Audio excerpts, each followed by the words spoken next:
जय महाराष्ट्र मित्रांनो, हा सरळ व्याजाचा प्रश्न कसा सोडवायचा आहे, कोणत्या फॉर्म्युला वापरता, फक्त ट्रिक न पहा. 10/6% दराने 3,000 रुपयाची 30 महिन्याचे सरळ व्याज किती. आपल्याला प्रश्न आहे महिन्यामध्ये विचारला आहे, 30 महिन्याचे सरळ व्याज. पहा का सोडवायचा प्रश्न. किती 3,000 लिहून घ्यायचे इथं. गुणाकारामध्ये किती 6% दर आहे. 6/100.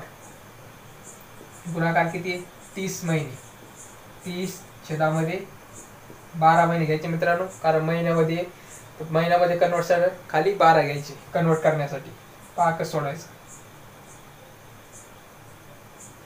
पहा 6×2=12, 6×5=30, 2×1=2, 6.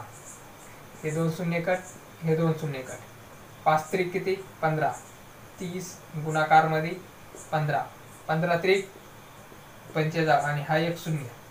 उत्तर किती 450. ऑप्शन क्रमांक सी. असे ट्रिकचे व्हिडिओ पाहण्यासाठी चॅनलला सबस्क्राईब करा. आवडलं तर लाईक करा, शेअर करा. धन्यवाद.